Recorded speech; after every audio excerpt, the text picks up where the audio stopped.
Finance, Architecture, and Tools for Green Buildings. Everyone will go ahead and get seated. I'll introduce our speakers.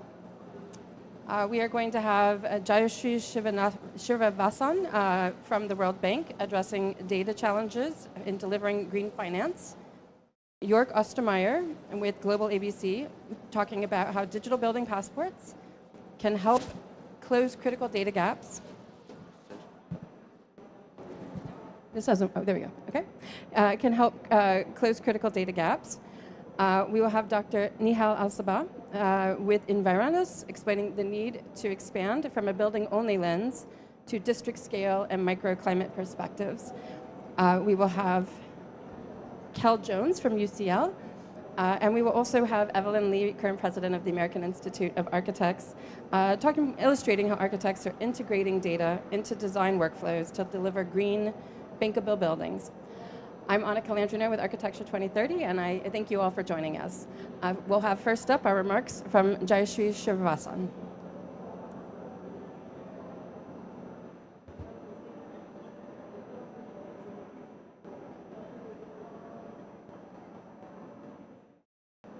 Hello everyone, I'm Jayashree Srinivasan from the World Bank's Global Indicators Group.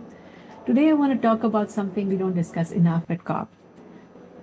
The invisible infrastructure that determines whether buildings become climate solutions or climate liabilities. I'm talking about regulations, specifically building energy codes, and the alarming fact that half the world is building without them. Let me show you what that means.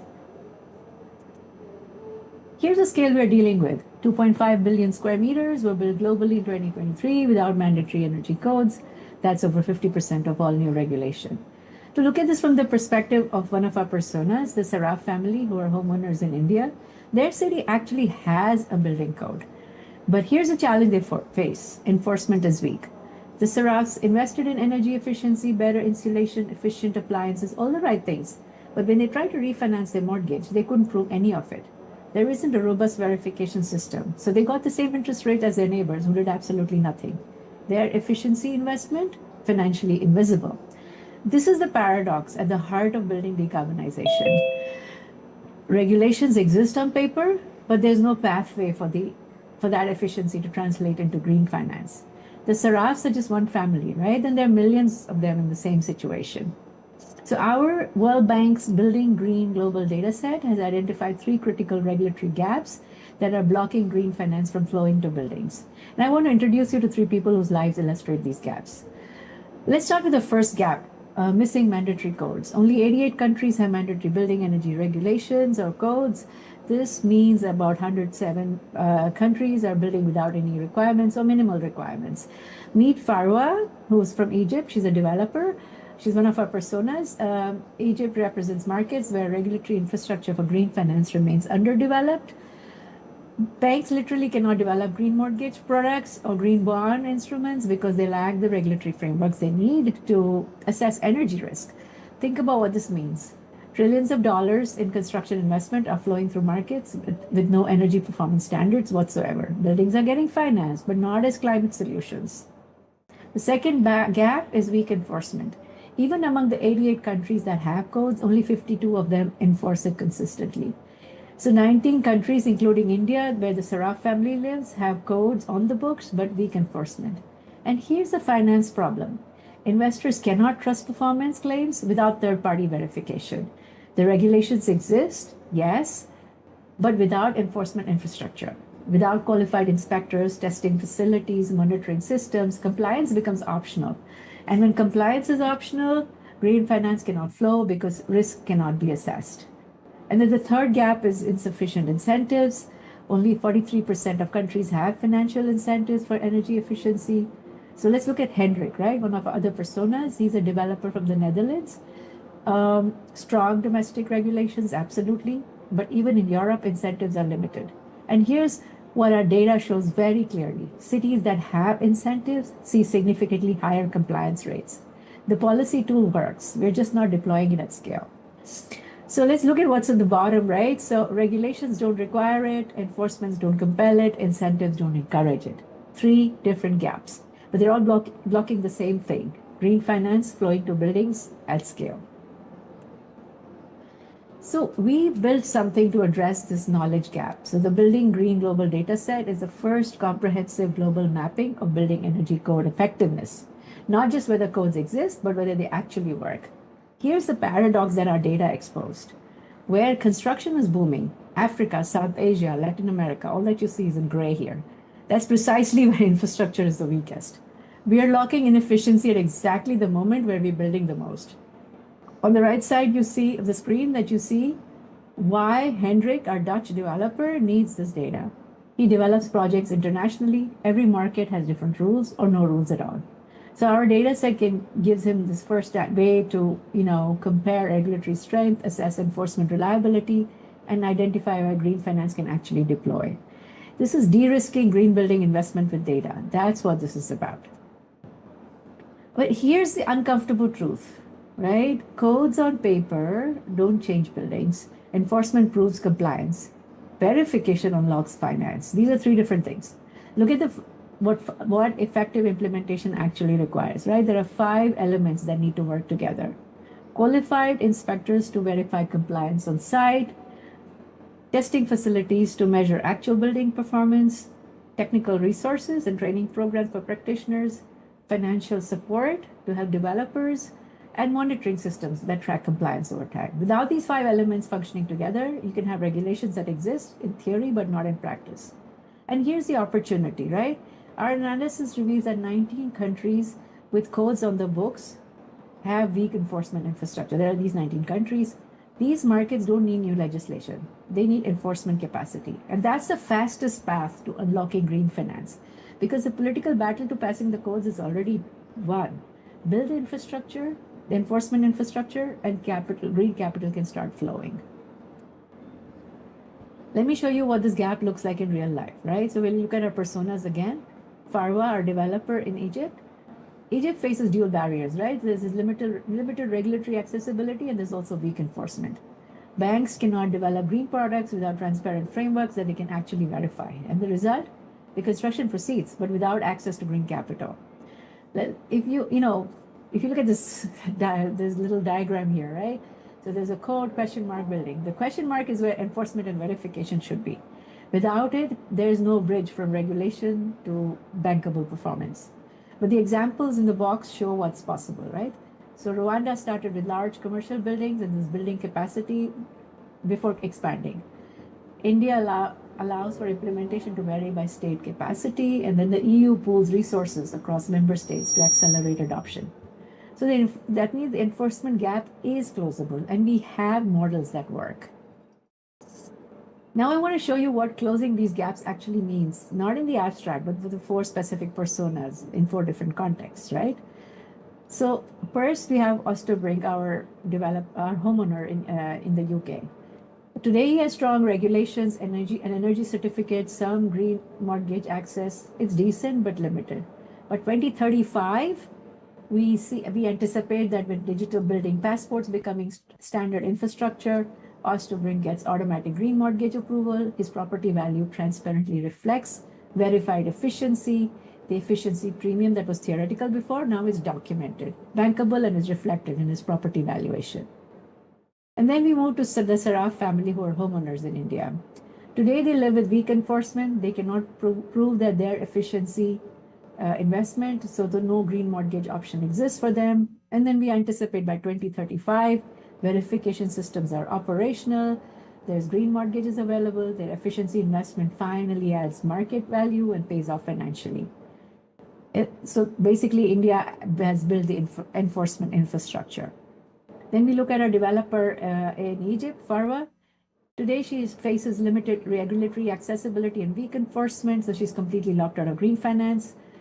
By 2035, we anticipate that transparent frameworks exist, performance can be verified, and she issues green bonds and attracts ESG investors. And she wins contracts because of verified sustainability performance, not despite the cost. And then finally, Hendrik, our developer in the Netherlands. Today, he has a strong domestic framework, but limited harmonization beyond the EU. When he develops projects in emerging markets, he can't replicate his quality standards, right? So by 2035, harmonized regulations exist, standardized verifications, Systems work across borders, and his buildings are certified globally, and he scales internationally with ESG funding. This is what closing the regulatory gap unlocks, right? Systematic transformation across the building sector. So, right now, 50% of global construction cannot access green finance. So, what changes that? Action one, we need to expand mandatory codes. This gives banks the regulatory certainty they require to develop green mortgage products. It enables investors to compare building performance across markets. Without codes, there's no investments. It's really that simple. Action two, strengthen enforcement in the 19 countries that are ready but have weak enforcement. This provides verification that lenders demand to offer preferential rates. It allows green bonds to be issued with credible performance claims. Remember, codes already exist in these countries. We just need to improve compliance. Action three is you scale financial incentives. This improves project economics so that green finance becomes competitive, not premium. It attracts private capital by demonstrating market viability. We know from our data that 43% of cities show that this works. So we just need to go up to 80, 90% coverage. Look at the transformation box in the bottom, right? Osterbrink now gets preferential rates, the Sarafs get green mortgages, Farva issues green bonds, and Hendrik scales with international green capital. We need to close the regulatory gap, and this will unlock green capital and finance transformation at scale. Thank you for listening. We are launching round 2 of the Building Green Global Dataset soon, expanding our coverage to more cities. If you're interested in participating or want to learn more about the data, please reach out. You can find our contact information on the screen. The regulatory gaps have been mapped. The pathway forward is clear. Now it's about political will and capital deployment. So let's build this future together. Thank you very much.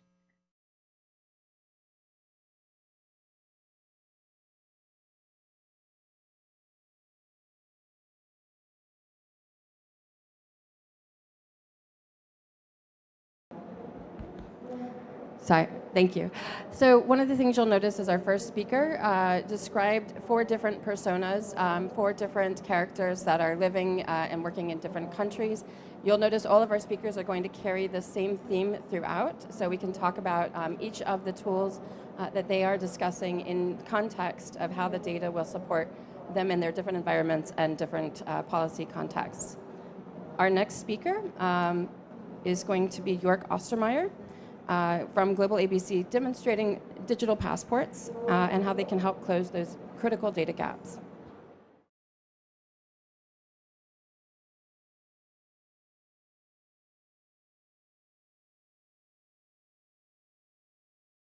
Hello to Belem from the beautiful city of Brussels. My name is Jörg.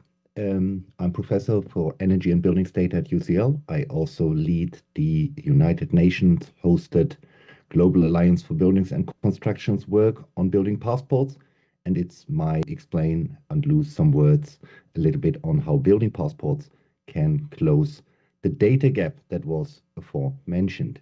So let me share my presentation.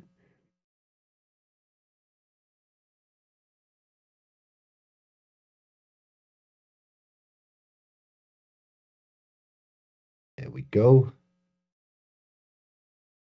So the work on building passports started a long while ago, and I think it's been mentioned for probably 15 to 20 years, but it really got traction around 2019, 2020 in Europe when these 3 reports came out. And the interesting thing is that they all say mostly the same. They say that a central data repository behind buildings would help everybody, would help channel green finance, would help identify the carbon mitigation potential, and it would really increase productivity in the built environment. And so if you prefer the United Nations speech, you read the left one. If you're into finance terms, then you read the middle one.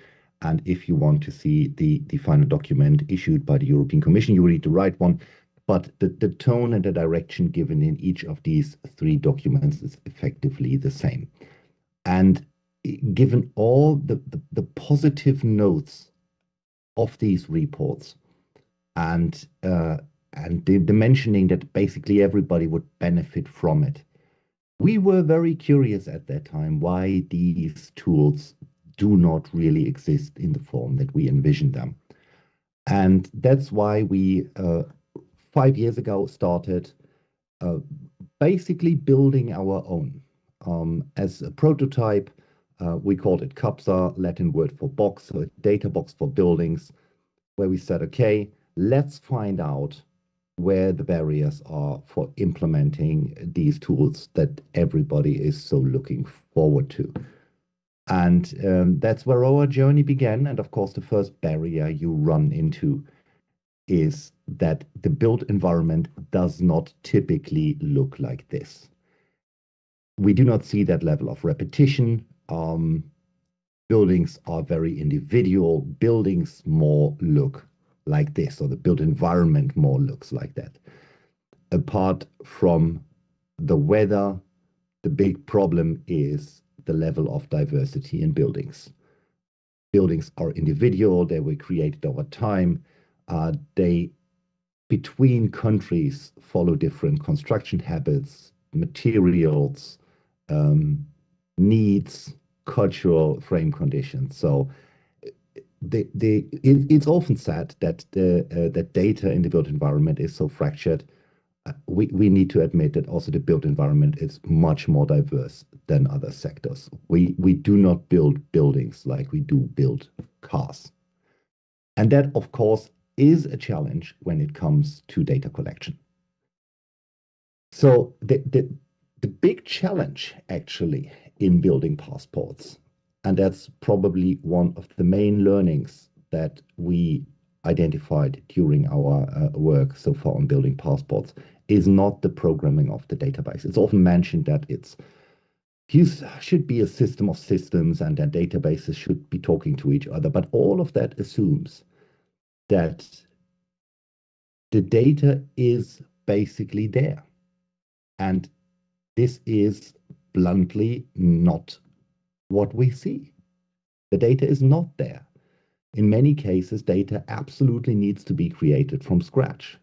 And the question then is, if you want to have something which is generating homogeneous data quality across boundaries, be it of organizations or even countries or continents, that you need to think about the process that you apply by collecting data. And we spend a lot of work on that. And what you see here is basically screenshots of the mobile app. So CAPSA is made up of a mobile app for data collection. You can use a tablet or mobile, but we found everybody has a mobile. And therefore we focused on that. And the database in the backend, of course, which is synchronized. But the question is, how do you enable people to collect data with a mobile phone? And I give you a couple of examples. So one of the examples is that we do register buildings by marking them on a satellite image. And the blunt reason for that is it avoids the absolute worst of mistakes. So we are more interested in a wall not being registered as 30 instead of 20 meters, rather than making sure that it's exact on the last centimeter. And we are doing that because it's typically the big mistakes which do not really appear, which erode trust in data collected. It's not the last centimeter. It's a mistake made by taking a note on a piece of paper, and that then diffuses through your data set. And we learned that it is very important to give people visual feedback on what they see. So we marking on a satellite image a wrong length of a line or a wall, it's immediately obvious. And we do the same for windows. We immediately give a visual representation of what people draw on the phone when they register a window. We give people feedback on whether their entry on wall makeups matches typologies, building habits, age categories of their stock. So we enable people to go through guides where they answer very, very simple questions. And then we use these questions to filter feasible or likely data input that they're going to do. What we do not allow people to do is making guesses. This is what is our main conclusion in data collection. Don't ask people for guesses. Ask them for primary data that they really can see. Use central mechanisms and methods to deduct anything that needs to be estimated from that, but really do not throw away primary data. Very often, what you actually see in databases is secondary or tertiary data. So in the case of a wall, we have the starting point of the wall, we have the end point of the wall.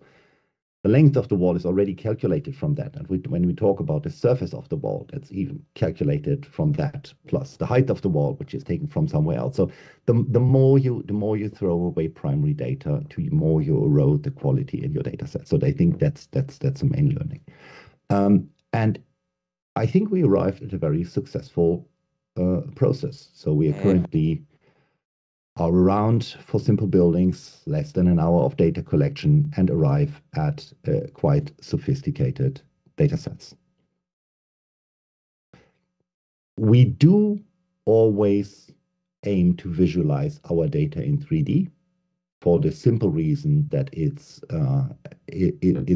a way to give people immediate feedback on what they entered. And we don't build a 3D model from scratch and then ask people to adapt it on site. No, we ask people to collect data on site and then build a 3D model as a feedback mechanism from that. So what you see here is the data set or the portal where you can look at your data online. So you see that there is actually a 3D model which is built from primary data collected on site. And of course, then there's all kinds of numbers that can be calculated from that. And the thing that people typically most impresses is, from our feeling, actually the boring part. Because if you have good quality data, then you can do, of course, a lot with that. You can run rules over your data set, and you can run rules over portfolios.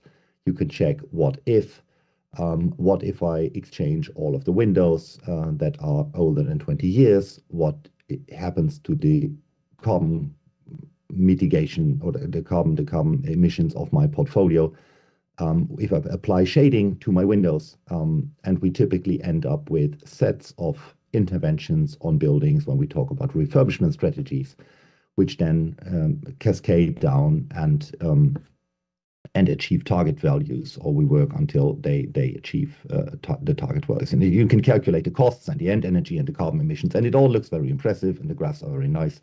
But it is, again, probably the boring part, because it can be automated, and it is exactly where, for example, the finance sector, of course, wants to arrive at. So rather no individual bias and opinions, but rather defined rules and conditions under which certain interventions are applied, and then calculating cost of returns and other indicators. So I think if I have to give one key message, then it is the focus really on ensuring quality data and using building passports towards these end. And my feeling is that they have a very important role to play in that context. And we will see, especially considering the technological development of the upcoming years. Of course, artificial intelligence, but also better images, satellite recordings, improved opportunities in mobile phone technologies and image recognition. We will see huge technological advancements which also help these forms of data collection. So that was it from my side. I am hoping very much that I will be able to attend the question session, given the internet situation in Belém. But I'm very looking forward to taking any questions And if I cannot join in person, I'm very happy to take questions later via email or any other means. Thank you very much.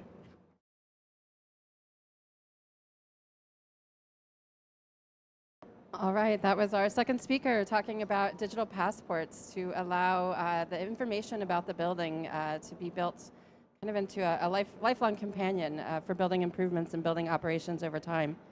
Our next speaker, Dr. Nihal Al-Sabah, is going to talk a little bit about the need to expand from our building-only lens to district scale and microclimate perspectives, using the same personas that we discussed. Hello, it's great to be here today at COP30 in the Building and Cooling Pavilion, joining the conversation on the role of green buildings data to channel green finance. I'm Dr. Nihal Al-Sabah, the founder and design director of Environas, an environmental design consultancy that designs and assesses green buildings in the MENA region. I will highlight the importance of managing heat from buildings at a district scale where cooling is no longer a building problem, but rather an urban challenge, which needs to be managed between buildings and urban blocks to avoid heat entrapment at the urban canopy layer and avoid overheat.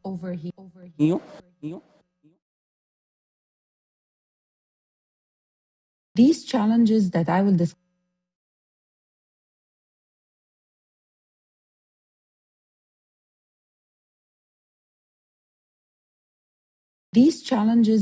discuss in dealing with the heat at a building scale and at an urban scale, and emissions consequent from both.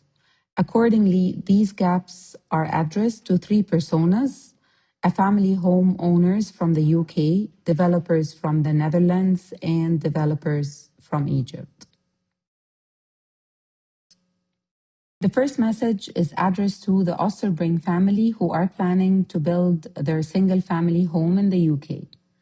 Energy-efficient building designs translates to cooler, more resilient cities outside, where the increase in heat waves between 2019-2022 caused excess death due to the indoor overheating increase of more than 60% over the past 10 years.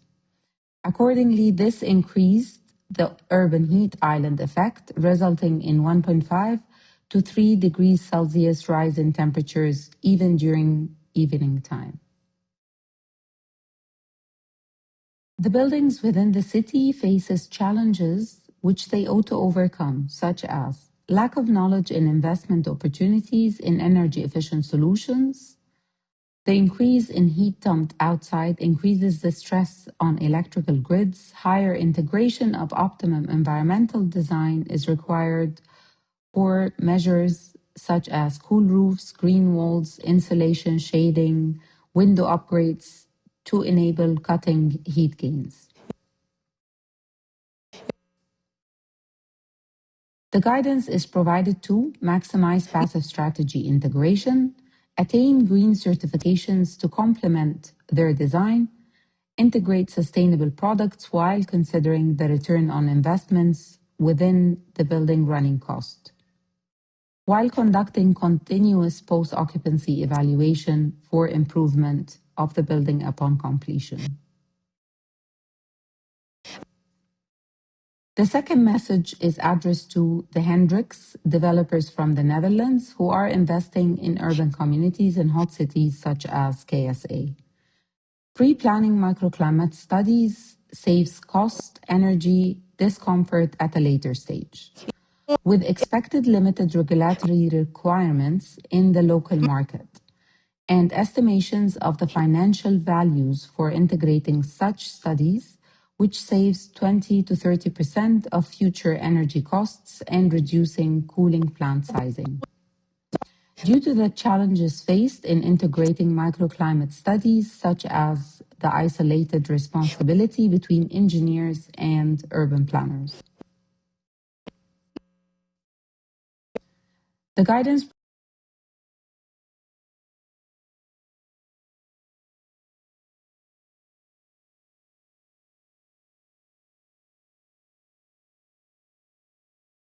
for thermal comfort, heat emissions and anthropogenic heat mapping, outdoor thermal comfort studies, and integrated microclimate impact report.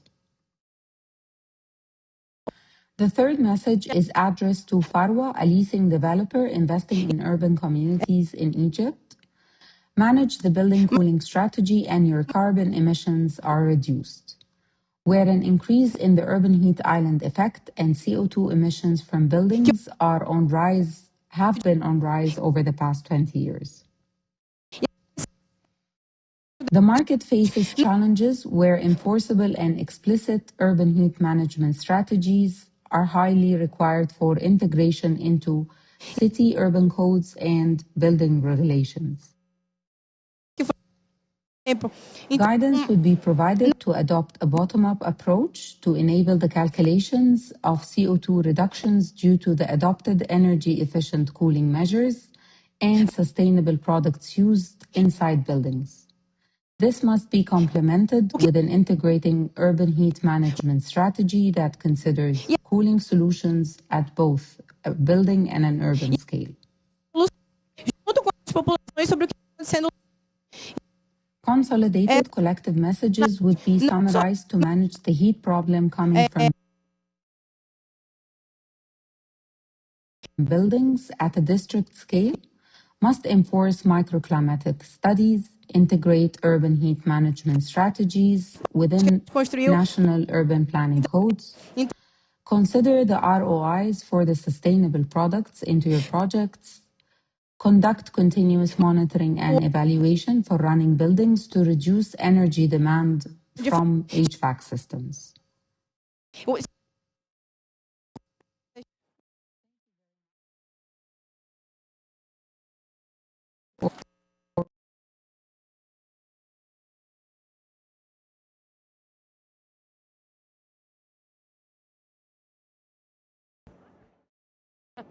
Thank you so much. And we'll have our next speaker, Kelly Jones from UCL, who is also going to talk a little bit more about closing. Hear me? Okay.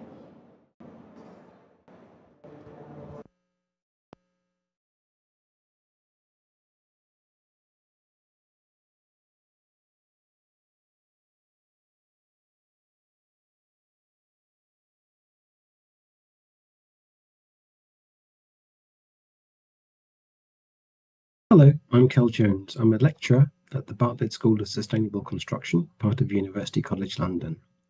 I'm also the Deputy Director of UCL's Centre for Sustainable Governance and Law in the Built Environment.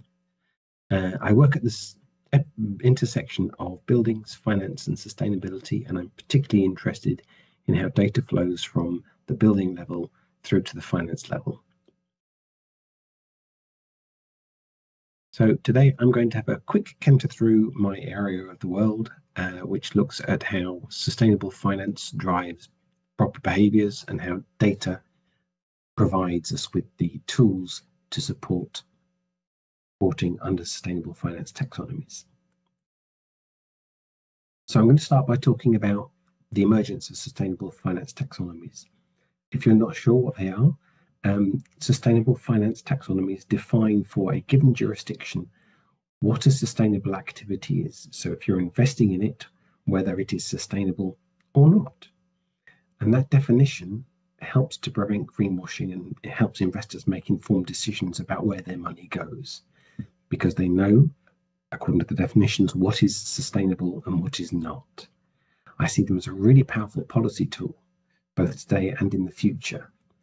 And the great thing is what we're seeing is that in jurisdictions where these taxonomies are being introduced, we're seeing a drift towards more sustainable finance.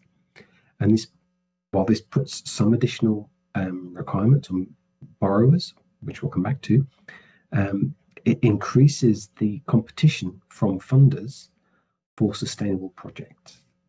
And what that does then is starts to create competition and reduces the margins that they're seeking, potentially making borrowing cheaper. We'll come back to that in a short while. So how do we connect the dots between buildings, green building tools and sustainable finance? The way I see it is that we have sustainable performance definitions be that a voluntary scheme.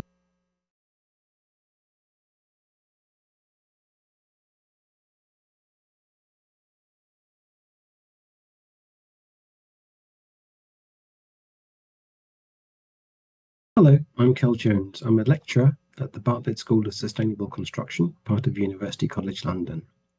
I'm also the Deputy Director of UCL's Centre for Sustainable Governance and Law in the Built Environment. I work at this intersection of buildings, finance and sustainability, and I'm particularly interested in how data flows from the building level through to the finance level. So today I'm going to have a quick canter through my area of the world, which looks at how sustainable finance drives proper behaviours and how data provides us with the tools to support reporting under sustainable finance taxonomies. So I'm going to start by talking about the emergence of sustainable finance taxonomies. If you're not sure what they are, sustainable finance taxonomies define for a given jurisdiction what a sustainable activity is. So if you're investing in it, whether it is sustainable or not. And that definition helps to prevent greenwashing, and it helps investors make informed decisions about where their money goes, because they know, according to the definitions, what is sustainable and what is not.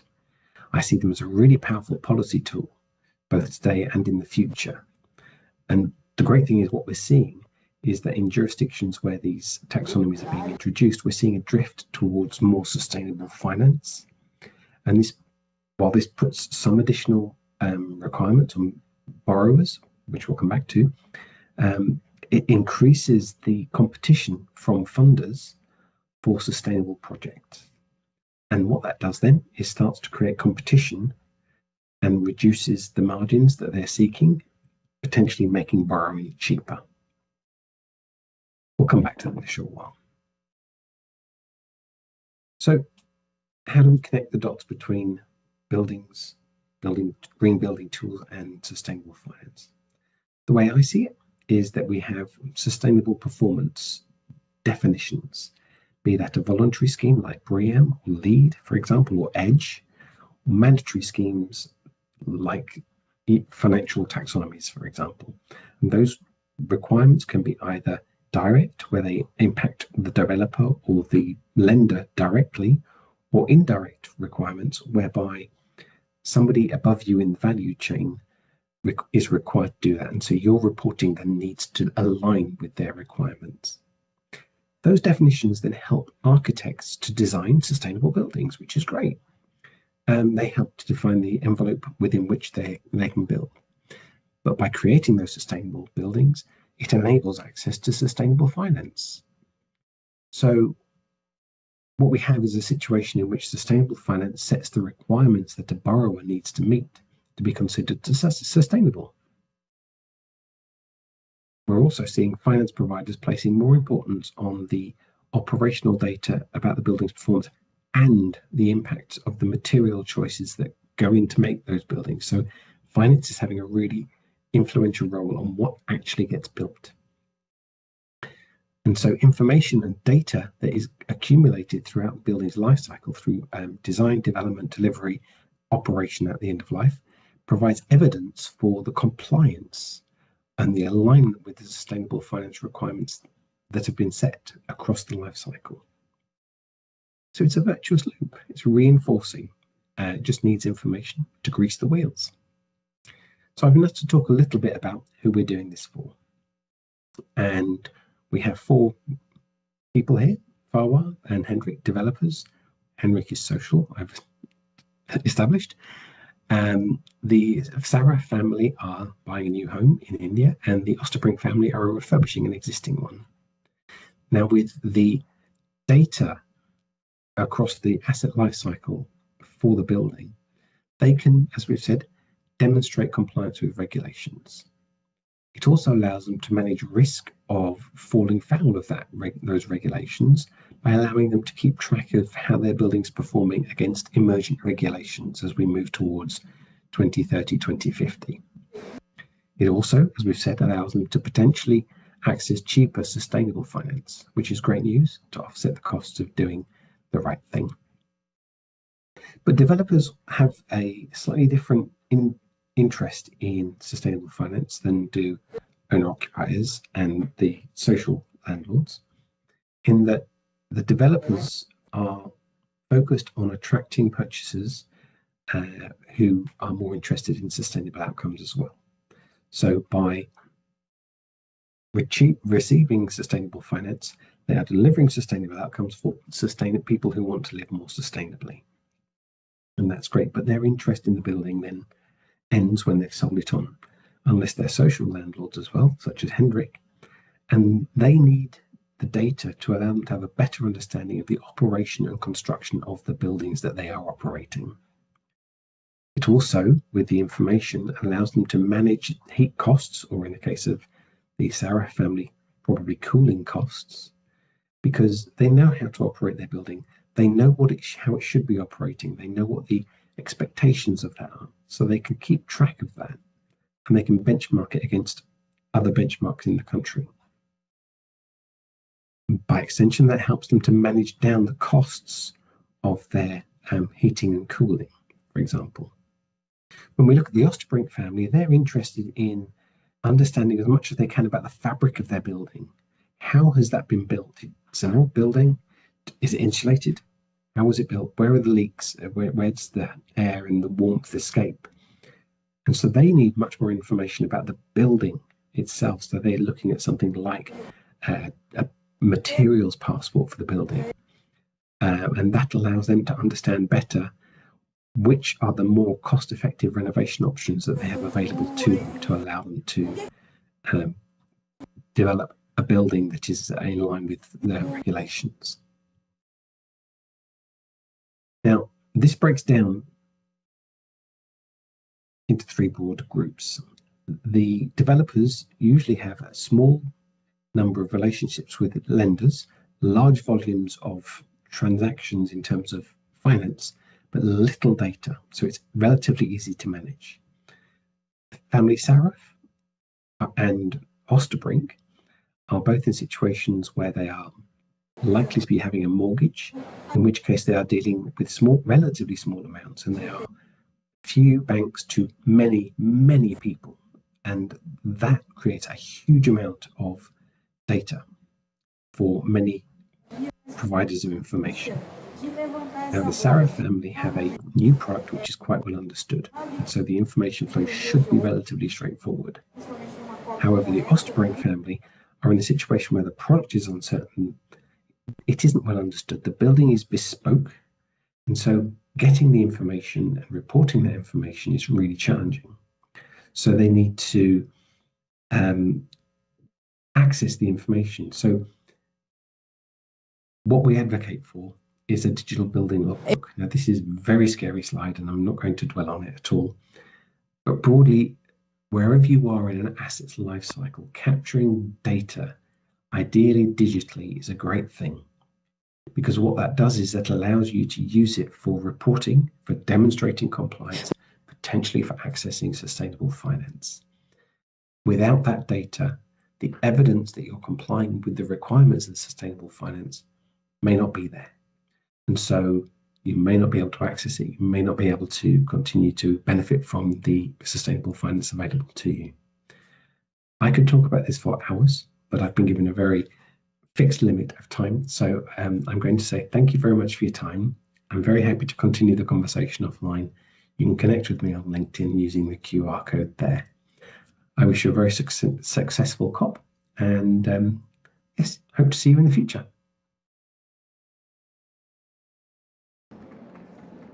Okay, thank you very much to our last speaker, Kel Jones. And finally, in person, we have Evelyn Lee with the American Institute of Architects. And thank you for everyone's patience with our hybrid format. There are sometimes a little bit of kinks here and there, but we're really excited to be able to bring so many great speakers. So Evelyn, thank you. Hello. Oh, that's really loud. Thank you all for your patience earlier today. I'm going to try to inject some new energy into this room in person. I'm glad to see you already putting down your phones and looking a little bit, so I appreciate that. How many of you are aware of the American Institute of Architects? Okay, a few hands. So I'm the president of the American Institute of Architects. We are the largest design organization in the world, and we are deeply focused on transforming the day-to-day practice of architecture so we can build. And let's go to the next slide, actually. Do they have the slideshow? Okay, thank you. And this is what we're talking about today. Transforming the day-to-day practice of architecture so we can deliver and build a built environment that is zero carbon, resilient, healthy, just, and equitable for everyone. I am going to take a, if you don't mind. Right. So we have more than 100,000 members across over 200 international, state, and local chapters, and we bring a broad perspective to the table because of that. And we use that collective voice to advocate for public policies that strengthen our communities, support economic vitality, and prioritize public well-being. But advocacy is only one piece of the work, as our presenters has mentioned. The AIA also equips architects with the tools, resources, and support they need to grow their careers. We good on audio? It's going in and out. Okay. And we help them strengthen their businesses partner with civic and government leaders to solve the most pressing challenges that are facing our towns, cities, and worlds today. Now, sustainable resilience and ecological health have been a commitment of our strategic plan these last 5 years, and they're going to be a part of it going forward in our next strategic plan in the next 5 years. And as you have heard from earlier speakers, we're really interested in data accountability and what that means for driving climate action and climate change further, especially within the built environment. Let's go ahead and go to, well, let's talk a little bit about this. Has anyone heard about the 2030 commitment on the building side? We have some people, some new audience members.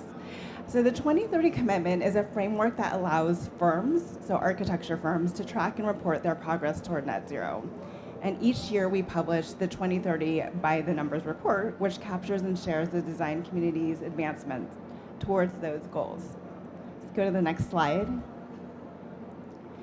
So we just released last year's report, the 2024 report, at New York Climate Week 2 months ago. This marks our 16th annual report.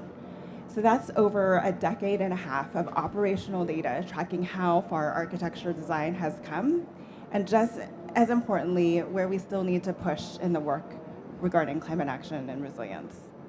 This year alone, firms reported a data of 4.4 billion gross square feet of work spanning more than 41,000 projects across 113 countries.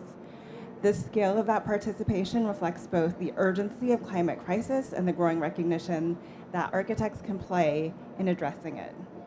Now, from that work, we saw an overall 56% reduction in predicted energy use intensity for whole building projects.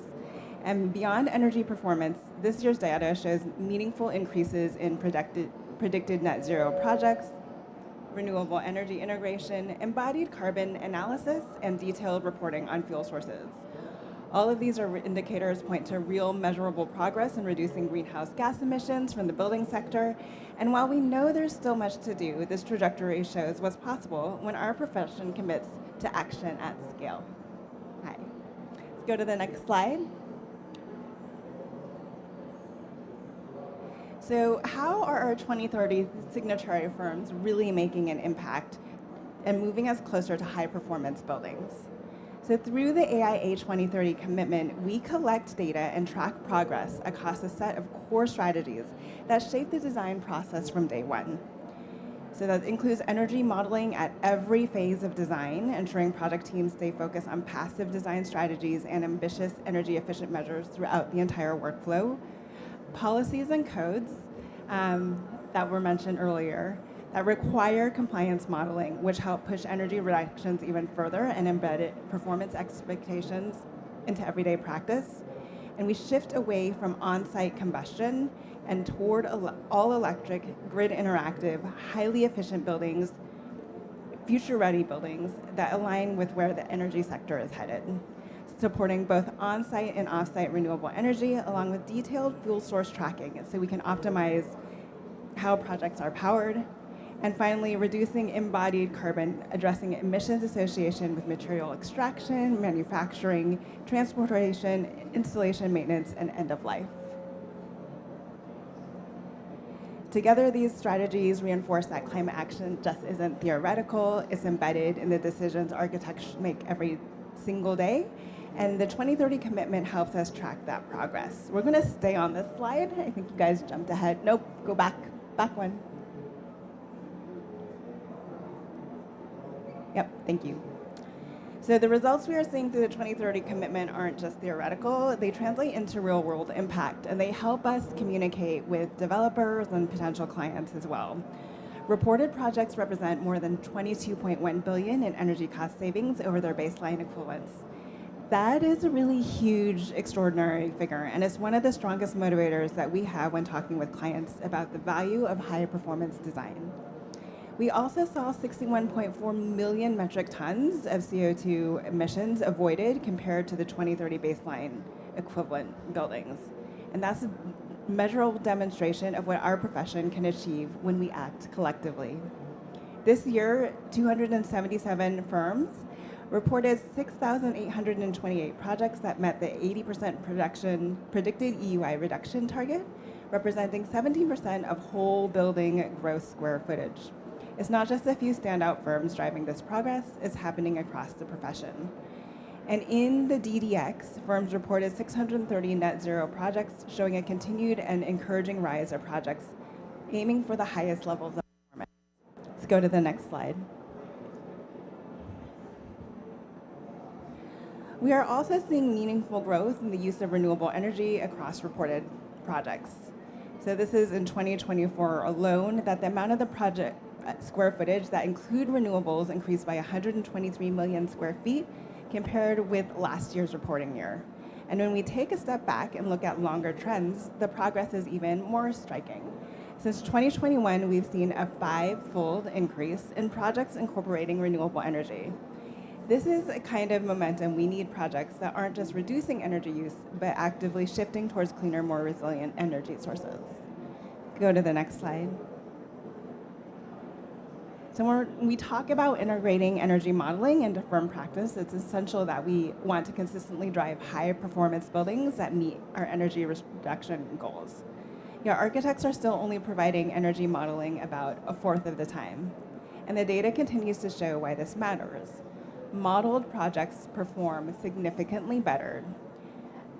This year, non-modeled projects, those relying on just default codes, held steady at about a 50% reduction, nearly identical to last year's reporting. But modeled projects told a very different story. They reached a 60% predicted EUI, creating a 10-point performance gap, the largest difference we've seen since 2019. That growing delta underscores the impact of embedding modeling early and consistent throughout the architectural design process. And with the rising prescriptive energy codes are raising the floor, and that's important, but there's a marketed improvement in modeling. And the major factor behind that is a 6-point jump in overall PEUI reductions across the whole building projects in 2024. We also saw that the IES virtual environment was the most commonly used platform, which suggests firms are leaning on tools like this in design as true design assist partners, not just compliance checks at the end. As an organization, the AIA remains a strong advocate for energy modeling across all projects because the data continues to show that when we model, we perform, and when we perform, we accelerate climate action at scale. Let's go to the next slide. So it's essential that architects know, and there's some resources too, if you want to scan the QR code, but it's essential that architects know how to use this data just to improve our work, but to sell our work. The numbers behind performance, resilience, and embodied carbon reduction are powerful. They help us make the case to clients in a language that they all understand. And the AI does this by helping support our members with the resources and tools to clearly communicate these benefits. For most companies, operational costs That's post-occupancy of buildings, make 6 to 15% of total business expenses. So while these reductions we're tracking through 2030 by the numbers report and the design data exchange have an enormous impact on both owner and tenant budgets. And those savings don't stop at operational efficiency, they translate directly into increased value. According to a study by Piet Eichholz, every dollar saved in energy costs increases a building's market value by $18.32 based on the 5.5% capitalization rate. That means green buildings, as was mentioned earlier, can also command rental premiums and outperform their peers in long-term asset value. Ultimately, if we want to decarbonize the built environment at a pace required, transparency isn't enough. We need to be bold and consistent in communicating financial upside, because when performance aligns with return on investment, that's when we unlock scale. Thank you.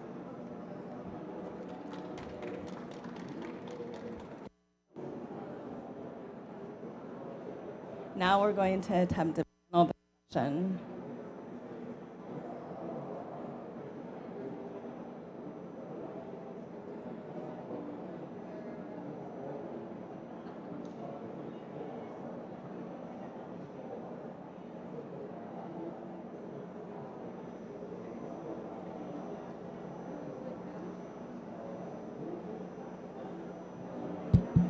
Okay, good. So we're going to try to engage our panelists, both present and remote, and a little bit of Q&A. And if you have any questions yourself, please, we hope you will also ask the panelists. The first one, and I'll start with you, Evelyn, and then we'll work back through our remote panelists. How does the necessity of generating data and the applications of that data, the uses for that data, get translated to practitioners and ultimately to consumers? And if each of you can talk about the role your organizations play in communicating the role that data has in building performance and outcomes, and how that needs to be translated to consumers through practitioners. Yeah, we talked a little bit about this for the panel. So only 2% of buildings are really touched by architects. So it's really on architects and designers to educate the consumers at large about the importance of integrating all of these assets into the buildings and the built environment. Oh. Okay. Sorry, we're getting some feedback from the back of the room. So really, it's by transpose. It's taking this data and putting it in a way that they most understand, right? For clients, especially non-developer clients that are going to be in our buildings for a much longer time, it's really understanding the overall savings that they're going to receive from an operational standpoint, as well as the value that it'll deliver in the end. For the banks, right, the people financing, I think it's also really just important in terms of the overall impact, the three-legged impact, right, socially, environmentally, and sustainably over the course. But it's leveraging that data in a way where they most understand or is relevant to their context to encourage them to get on board with us.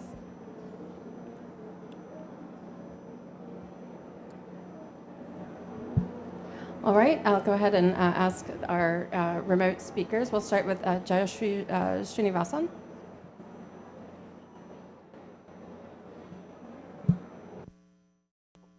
Hi, can you hear me? So yes, first of all, thank you for the very interesting discussion. We come from, my study and my report comes from the angle of regulations, right? I mean, yes, we're looking at the built environment from all kinds of angles, but what we found that, what is it, the heart of getting momentum on, increasing energy efficiency really lies with building regulations. And first of all, the role of data, I guess we can say, is that for building performance, data provides verification, right? I mean, if you don't have the right data, it's hard to kind of get down to to kind of get the difference between design claims and actual measured performance. So without enforcement infrastructure, for instance, for inspectors, testing facilities, monitoring systems, I mean, you can't prove buildings are working as intended. And that also comes from the regulation angle, right? And from the consumer side, the data gives them the proof that of their efficiency investment. No, and I made that very clear in my presentation as well, right? So if you can't get access to green mortgages because you don't have verified performance data, banks cannot offer preferential rates if the property value doesn't reflect efficiency. And the same goes for practitioners too, no? Data enables risk assessment across markets, and you can identify where regulatory frameworks support green finance or not. So the bottom line, I think, and that really is evidenced from our data set and from our report, is that data is what transforms efficiency. It's from an invisible investment to a bankable asset, right? So, and then, we have to focus on enforcement effectiveness, because enforcement is what generates data that can unlock, I guess, green finance. All right, and I will call on Dr. Nihal Al-Sabah to talk a little bit more as well about how we communicate the importance of data to our consumers and our practitioners. Thank you. From the previous presentations, it's important to look at the quality of data. So the gap between the design data, and Keel touched on that, regarding the model data design stage. So the earlier we're able to conduct the savings in buildings, at a later stage when buildings are constructed and are operating, we could not only measure or quantify these data, but even get a high quality data instead of, working on them and looking for energy improvements and CO2 reductions and so on. So this is very important to take place at an early stage in buildings. And whenever that happens, verified performance data, as you mentioned, is important to be able to create solid case studies where accordingly we would be able to extract from these case studies whatever is needed to be generalized in the market or be used as best practices in terms of sustainable products, for example, or cooling technologies that we're able to, improve the building performances. And accordingly, we have a solid case studies where that would unlock the financing gaps that we have mentioned. Thank you so much. Kel, did you want to speak at all about how we emphasize or communicate the importance of data to practitioners and consumers? Absolutely. It's really, really hard. I wish it was easier.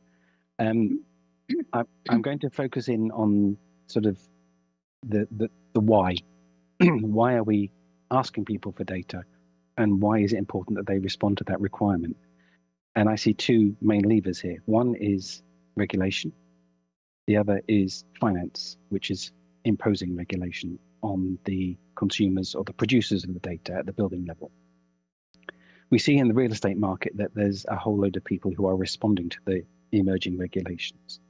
And because they have a few buildings, it's a relatively straightforward task.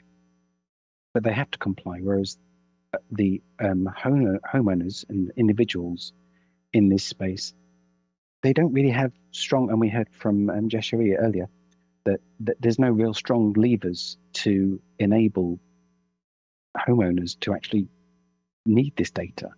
So communicating with them that it's really in their interest to capture the data is really hard.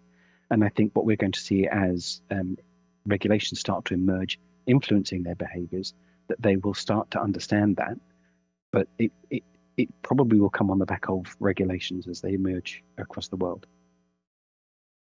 Thank you. Now, you all talked about a variety of tools, looking at building codes and enforcement and verification, at digital passports, at different commitments and tracking of data across not just one firm's portfolio, but an entire professions. A lot of that is predicated on analysis and prediction. It is predicted performance rather than operating performance. over time. So if you all could each speak just a little bit more about how we start to link those studies that we're doing of the microclimate and the district scale solutions, how those passports contribute to ongoing building monitoring of systems, and how these link to the data that we need to gather on an ongoing basis of our built environment. I'll start, you can raise your hand, I think, if one of you wants to take that first. Any of our online speakers? I'll jump in if that's okay. That'd be great. Largely because I don't have a huge amount to say on it. So when we're talking about predictive performance, that is obviously something that we're guessing at, and there's going to be a gap between the prediction and the actual implementation of that. Digital building logbooks, as we see it, it is a repository for live and historical data about the built asset. And so the information that's flowing into the digital building logbook allows us to compare what was predicted with how it's actually performing. And then we can start to use that comparison to reduce the gap. That's pretty much all I have to say about it, because I'm interested in the data flows and how we use them. I think there are much more useful people to talk about microclimates and district heating than I am. So over to you guys. And I'm curious, before you go back on mute, okay. there, how do you see with that digital passport that stays with the building over its lifetime, that feeding back into some of the, whether it's the building code enforcement agency, it's the data set created by the organizations that hold that body of knowledge from the firms with their commitment through design, or the jurisdictions that are starting to pass policies about building performance and accountability over building life cycle. How do you see that passport interacting with those different mechanisms? Thank you so much for that question. So my work is largely in the EU context. And so what we're seeing is the emergence of a regulatory framework which requires information to start flowing. We see the building logbook or passport, depending on how you want to call it, as a holder for, or a pathway to information about the building. The information won't necessarily be held within that logbook, but it will be pulling federated information from different sources.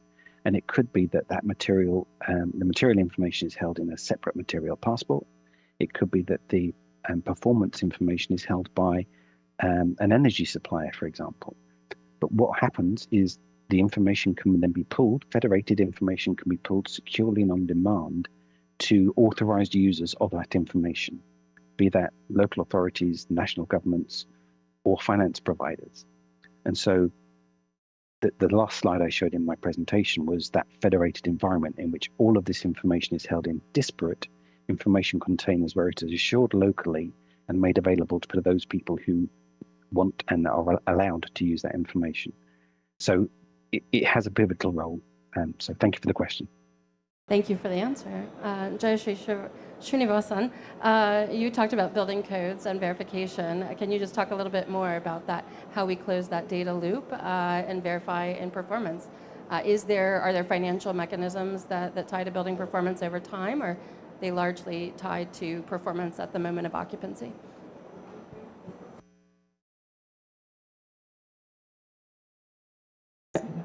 So our study has focused basically on what the regulation is and how it's being enforced, right? So as part of that, we dived into financial incentives as well, which is kind of linked to also as what is the driving force and which incentivizes developers and users to kind of increase their uptake on energy efficiency, right? So I mean, from that lens, yes, so there is also a lot of interlinkage between coming back to the predictable performance question that you just asked, like, buildings, it means that buildings can actually deliver what your code promises, right? And that's what we measure, right, in the regulation side. So if you're communicating it through like a finance lens also, I mean, we basically want to also, the message that we wanted to also give out from our data set was that If you don't have predictable performance, investors cannot really price the risk, right? And then you can't offer green products, and then the capital stays locked out. So, and we want to show that this enforcement infrastructure of the regulation side is what will create predictability. But it is a work in progress. We hope to be able to measure many more indicators in our round 2, which we're about to start very soon. We plan to cover over 120 cities, if I'm not mistaken, with a very extensive survey instrument where we reach out to builders, developers, architects, engineers to kind of get their sense of how regulations are being enforced on the ground. And Dr. Al-Sabah, do you see any connection with the work that you're doing, looking at district scale and microclimate, feeding back into the energy code side and changing some of those regulations?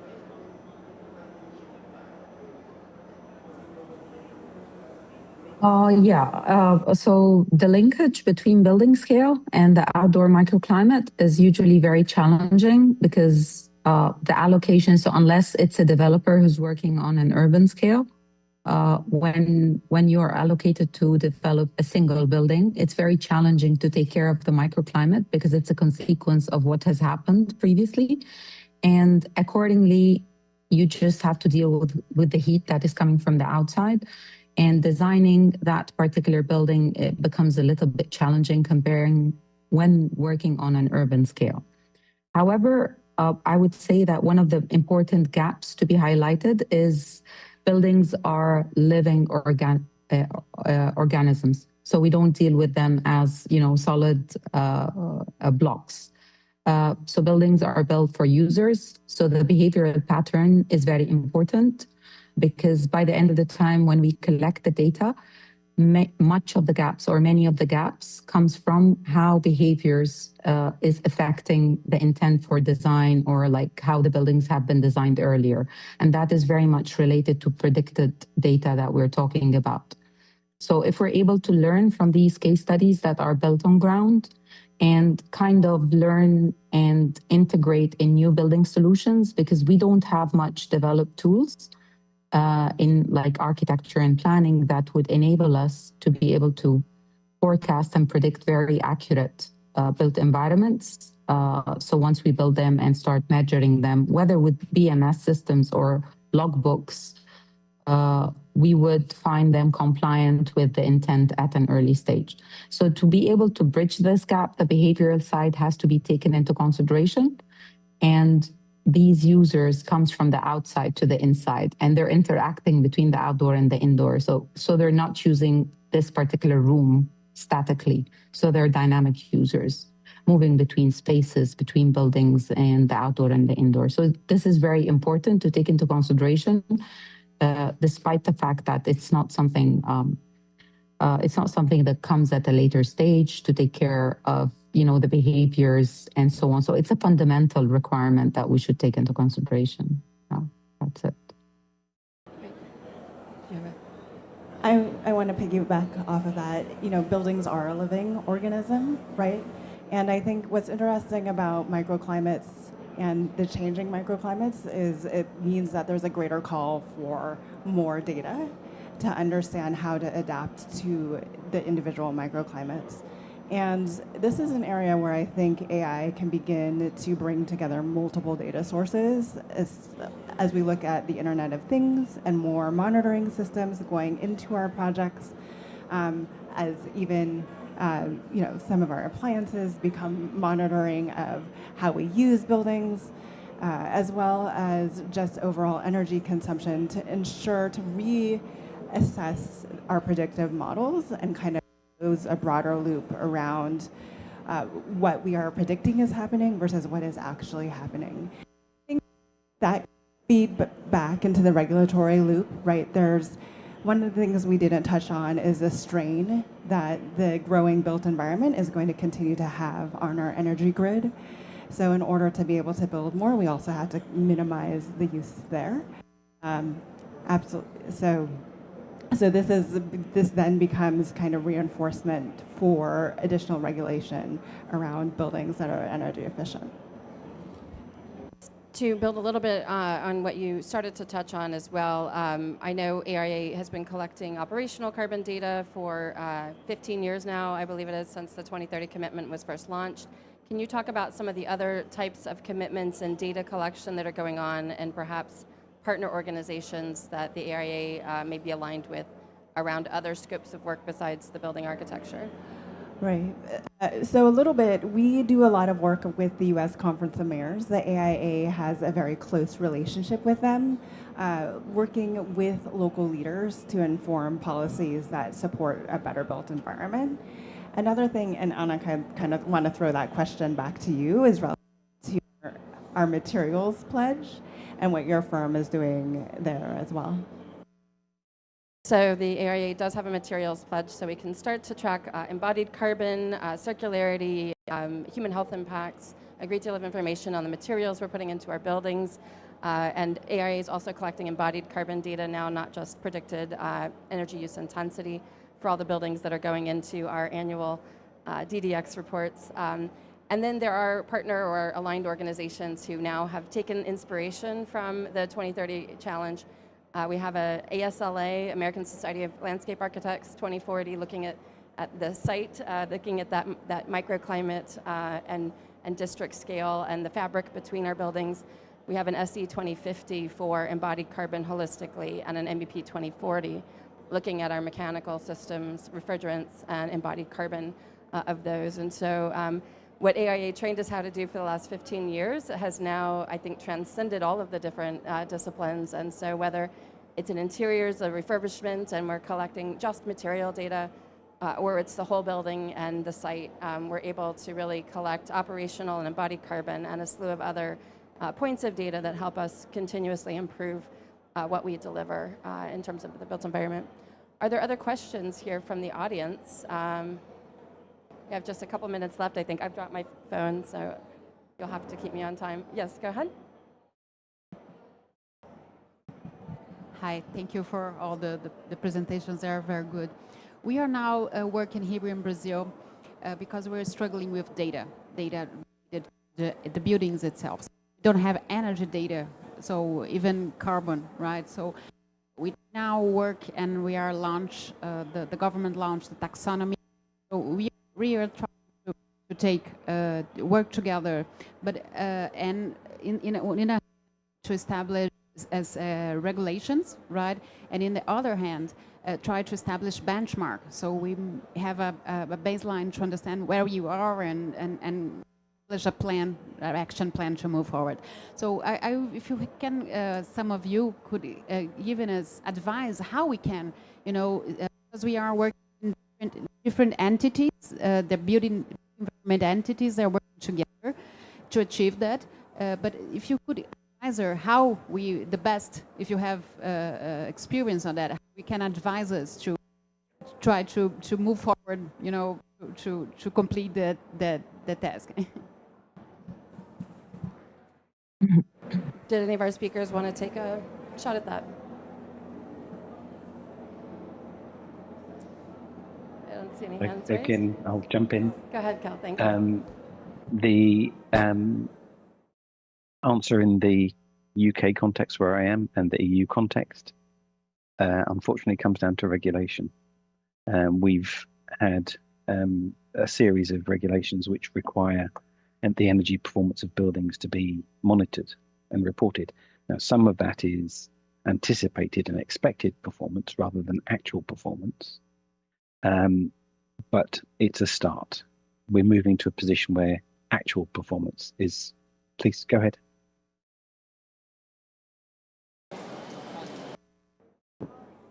Jayashree, go ahead. You said you put your hand up. Did you want to say something?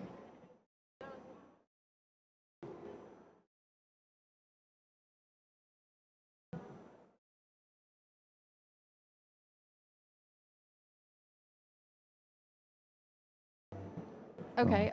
I don't know if we have her volume on. If you wanted to continue, Cal. Thank you. Wave if you want to jump in again. So in EU context, we're starting to move to a position where we have actual information about actual performance of buildings, especially for non-residential buildings. But the key challenge is getting information. Yes, we can get information, metered information at the building level, but what we see as a key challenge is getting it from the building level to the finance level, because there are so many people who have small loans with banking institutions. The volume of information is too much for them, and they don't want to go around asking for the information on every single mortgage product that they have.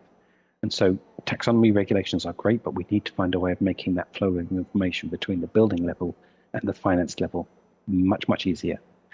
We're working around that. How do we align the data requirements, the data definitions, to enable that flow to become a lot more easy? And we're working to do that globally. And I just want to throw in a quick comment on the materials, which you just alluded to. Information around materials is also very, very fragmented, dispersed, and whatnot. There's an increasing call for alignment of definitions, and I just want to give a quick shout out to Mindful Materials, who've been doing some great work in the US, convening people to agree on the definition of the information that needs to work from the product level through to the building level, which can then ultimately go up to the requirements level of sustainability reports and taxonomies. So it's not easy. Regulation helps. The information can be captured at the building level through meter usage where it's available. Okay. Hard. Can I jump in as well? Sorry, I couldn't figure out to unmute my audio. I filled. So yeah, so this is a very classic bootstrapping challenge, right? About the regulations without the carbon data. So I would recommend, first start with what you can measure, right? I mean, you don't need comprehensive carbon data to begin with, what Kev just said. You can start with energy consumption data, electricity, gas bills, energy. I mean, you can use that as a proxy for carbon, and it's data that you already have. Brazil's utilities would have this information. And then also, consider a more of a phased approach. You start with where measurement is more possible, like larger commercial buildings, and then you build the enforcement infrastructure, and then you expand to collecting data. So you collect data as you build capacity. So there's no point in waiting for perfect data to start. And then also adapt to international benchmarks to Brazil's context, right? So use climate zone adjusted standards from other similar economies, and then try to adapt that to Brazil's context. And finally, I think, you build the data infrastructure alongside the regulations. I mean, you mandate that performance disclosure should be like a part of the code, and that's how you generate the data that you need, right? So you make buildings report consumption. If you make that as part of the code, then you have the baseline data. So it's an opportunity, I think, and there is, I know it can be daunting, yes, but there is different ways to do that. I encourage you to read our report, Unlocking Efficiency. We've written specifically on that as well. Thank you. I just want to jump in and answer your question. So the AIA has a number of collaborative talks and even some MOUs with organizations across the world globally, including CAO, which is here in Brazil. So, and we have a number of, with 2030, we have a good data set from you and Codex for you to start with. That information is something that we share and work with our partners with all the time. So I would say we have wonderful AIA staff here. Derek is here to help and assist. I believe you already have his business card. So we're happy to help you. As mentioned, this is a very daunting task to take on when you begin. But there's organizations out there that have already begun to done the work and figured out how to collect the data and put it in a way as an organized structure that others can access it as well. So anything we can do to help. And I would say some of the conversation has been about finance, and if there's any, one of the great ways you can collect data is if there are projects that are receiving incentives or receiving any monetary benefit, that's a great way to say that comes with strings attached. I need your data. I need to know whether it's embodied carbon, it's operating carbon, predicted energy use intensity, actual energy consumption over the first 5 or 10 or 15 years. Attach some strings to those finance packages so that you can start to build a data set. There are benchmarks that other organizations and countries are using. I would say just make sure to level set based on your climate as well as use type so that they're fair benchmarks. Other questions? Is all your information publicly available? I know there are some reports or yes, but is all the databases available or you give it to your specific allies? How do you manage that kind of information? And is that in terms of building performance data, or usually it's the data is aggregated up to so that we're anonymizing individual buildings or individual architects, but you can see the aggregate data. What are the trends in certain building types in all buildings? And I imagine with other data sets that we're seeing, unless it's a government-owned building, usually there's or there's a transparency or benchmarking requirement in legislation, then usually the big databases are anonymized because you're really just looking for numbers rather than sometimes individual buildings to call out. But then the next step is a lot of jurisdictions do start to do the building labeling and actually disclose building performance and put it on that passport or a building label, as we see in many cities around the world. Did any of the other speakers want to address that as well? Okay. You're welcome. Any other audience questions? All right, well, with that, I'm going to thank our amazing panelists and as well as our audience for your patience with the hybrid format. We know it's tricky sometimes, but we appreciate you hanging in there with our great speakers, and thank you, Evelyn, for being here with us.